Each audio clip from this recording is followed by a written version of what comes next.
T20 world cup 2026 में पाकिस्तान का captain कौन होगा? इसके हवाले से किस चीज़ का इंतज़ार किया जा रहा है और सलमान अली आगा को नाक़िस तरीन कारकर्दगी के बावजूद क्यों कप्तान बरकरार रखा गया है? इसके हवाले से बड़ी स्टोरी है कि पाकिस्तान क्रिकेट बोर्ड आगे क्या सोच रहा है और मौजूदा वक्त में लगता ऐसा है कि सलमान अली आगा वक्ती कैप्टन हैं, दर हकीकत किसी बड़े फैसले का इंतज़ार किया जा रहा है। इसके हवाले से बात करते हैं कि दर हकीकत हो क्या रहा है। अगर हम कारकर्दगी की बात करें तो पाकिस्तान क्रिकेट बोर्ड में मौजूदा वक्त में ऐसी कोई चीज़ नहीं है। कारकर्दगी, मेरिट ये सब पीछे चले गए हैं। यहाँ पर पसंद और नापसंद ख़ास तौर पर दो फ्रेंचाइज़ से ताल्लुक़ होना बहुत ज़रूरी है। PSL की दो फ्रेंचाइज़ के मौजूदा और साबका जो ओहदेदारान हैं उनका गठजोड़ हो चुका है, जबकि एक मीडिया ग्रुप जो कि एक फ्रेंचाइज़ का स्पॉन्सर भी है, उनका मीडिया पार्टनर भी है, उनके आप ट्वीट्स देख लें, वो टोटली दो प्लेयर्स के अगेंस्ट हैं और ये प्रोपेगेंडा आज से नहीं 2-2.5 साल से चल रहा है। अब उसमें पाया तकमील तक पहुंच चुका है।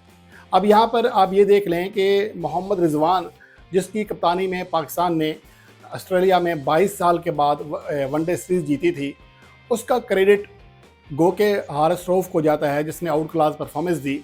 लेकिन उनके उस मीडिया ग्रुप के जर्नलिस्ट वाज़े तौर पर इस बात की नफ़ी कर रहे हैं कि इसका क्रेडिट किसी भी तरह मोहम्मद रिजवान को नहीं दिया जा सकता। कोई सैम अयूब की बात करता है तो कई हारिस रऊफ की। गो कि इसमें हकीकत है कि सैम अयूब ने बहुत अच्छी बैटिंग की और हारिस रऊफ ने बहुत शानदार बॉलिंग परफॉर्मेंस दी वहाँ पर। लेकिन मसला ये है कि यही लोग ICC चैम्पियंस ट्रॉफी 2017 जीतने का क्रेडिट सरफराज अहमद को देते हुए थकते नहीं है, जो कि हकीकत है। मैं इस चीज़ से इनकार नहीं कर रहा। अगर इनका जो दौरा ऑस्ट्रेलिया में कामयाबी का सेहरा कैप्टन के बजाय सैम अयूब और हारिस रऊफ के ऊपर है, तो फिर ICC चैम्पियंस ट्रॉफी जीतने का सेहरा भी मोहम्मद आमिर और फ़खर जमान के सर है।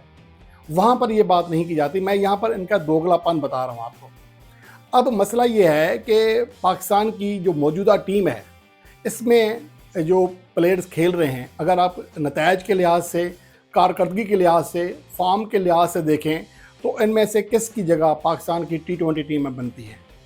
हमने मोहम्मद रिजवान को और बाबर आजम को इस वजह से निकाला, ये कहकर निकाला कि उनका स्ट्राइक रेट कम है, 128-130 के इर्द गिर्द है। जबकि आप UAE ट्रायंगुलर सीरीज़ देख लें, एशिया कप देख लें, यहाँ पर मोहम्मद हारिस जिसने ओमान के ख़िलाफ़ 66 रन कर डाले थे, उसके अलावा पाकिस्तान के किसी स्पेशलिस्ट बैट्समैन का स्ट्राइक रेट 120 तक नहीं पहुँचा है। आप ये देख लें कि 250 इंडिया के ख़िलाफ़ की सैयद फरहान ने, लेकिन उनका स्ट्राइक रेट 118 से नीचे है। फ़खर जमान जो कि पाकिस्तान का सबसे जहार मिजाज बैट्समैन माना जाता है, उसका स्ट्राइक रेट भी 118 है। सैम अयूब या बाकी प्लेयर्स, सलमान अली आगा, खैर उनकी तो 80 से भी कम स्ट्राइक रेट है। तो ये जो सूरत हाल है, ये किसी भी तरह पाकिस्तान की इन हालात में इस बात की इजाज़त नहीं देती है कि हम इन प्लेयर्स के ऊपर मज़ीद तकिया करें, ख़ास तौर पर जब हमें श्रीलंका की पिचेस पर मैचेस खेलने हैं।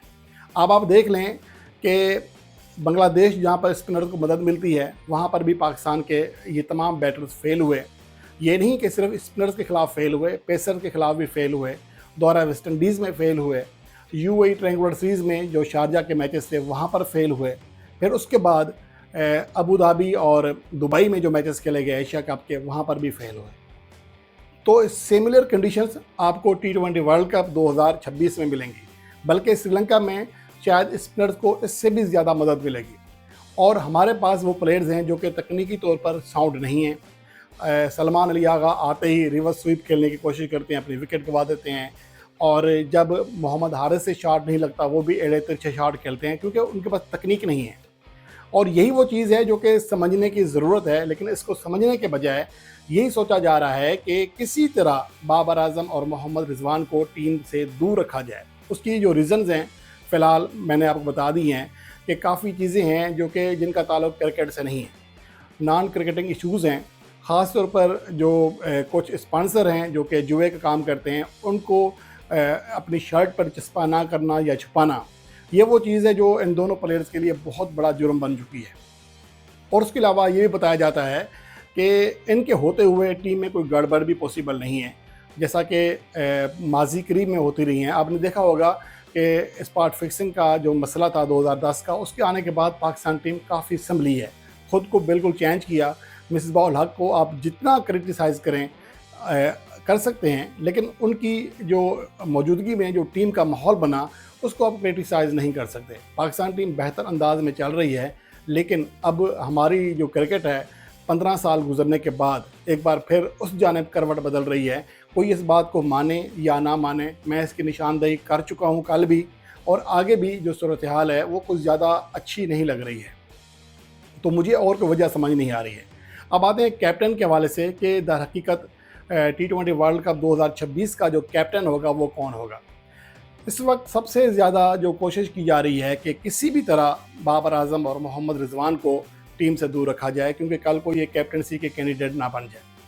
अब सलमान अली आगा जो कि मुसलसल फेल हो रहे हैं एज ए बैटर भी, एज ए कैप्टन भी, उनकी मौजूदगी में पाकिस्तान की बैटिंग लाइन इंतहाई ज़्यादा फ्लॉप है, लेकिन उनको तवातर के साथ मौके दिए जा रहे हैं। तो वजह सिर्फ ये है कि फ़िलहाल पाकिस्तान का जो बोर्ड है या मैनेजमेंट है वो T20 कैप्टन बदलने के हक़ में नहीं है, क्योंकि इंतज़ार किया जा रहा है एक ऐसे खिलाड़ी का जो जल्द पाकिस्तान टीम में शामिल होने वाला है। गो के दौरा साउथ अफ्रीका में बहुत मुश्किल है, लेकिन उसके बाद जो पाकिस्तान की श्रीलंका के साथ और ज़िम्बाब्वे के साथ ट्राई सीरीज़ आएगी, उसमें ना सिर्फ वनडे में बल्कि T20 में भी वो वापस आ जाएगा, जो कि पाकिस्तान टीम का वाइस कैप्टन रहा है, अनाउंस हो चुका है, यानी कि शादाब खान।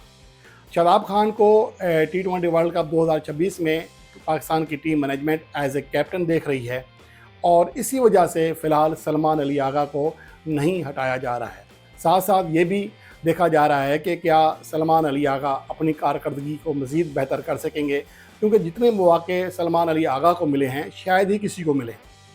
दूसरे खिलाड़ी जितने भी हैं उनकी एक नाकामी का इंतज़ार किया जा रहा होता है, लेकिन ये इनका इंतज़ार किया जा रहा है कि काश कोई एक अच्छी इनिंग्स खेल जाएँ, हम डिफेंस कर सकें कि नहीं जी इस प्लेयर ने ये इनिंग्स खेली है।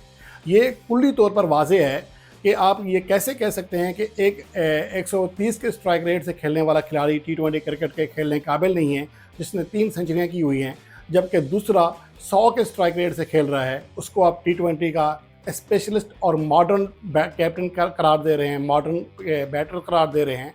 तो ये खुला तज़ाद है। आपका अगर स्ट्राइक रेट 130 भी हो ना, तब भी आप बाबर आजम और मोहम्मद रिजवान की मुकाबला उनके बराबरी नहीं कर सकते हैं, क्योंकि उनकी एवरेज है, उन्होंने आउट क्लास परफॉर्मेंस दी हुई है, लगातार 2-2.5 सालों से परफॉर्मेंस दे रहे थे। हाँ, अगर आपका स्ट्राइक रेट 145 150 तक जाता है, प्लस 20 प्लस आपकी एवरेज भी होती है, तो आप कह सकते हैं कि ठीक है, मोहम्मद रिजवान और बाबर आजम की टीम में अब जगह नहीं बनती है, क्योंकि हमारे पास 140 150 से स्ट्राइक रेट करने वाले रन करने वाले खिलाड़ी भी आ गए हैं, तो फिर बात समझ आती है। लेकिन उनका स्ट्राइक रेट अगर बाबर आजम और मोहम्मद रिजवान से भी कम है और मुसलसल हर सीरीज़ में फेल भी हो रहे हैं, उसके बावजूद अगर उन्हें चांस दिया जा रहा है, तो इसकी वजह ऐसी नहीं है कि समझ ना आ सके। क्रिकेटिंग वजह नहीं है, वही वजूहत हैं जो मैंने आपको बताई हैं। पस्से पर्दा बहुत सारी कहानियाँ चल रही हैं, लेकिन उम्मीद यही है, बल्कि उम्मीद तो अब ख़त्म हो चुकी है, दुआ यही है कि पाकिस्तान की जो टीम मैनेजमेंट है होश के नाखून ले, कहीं हमारे क्रिकेट मुकम्मल तौर पर तबाह होकर ना रह जाए।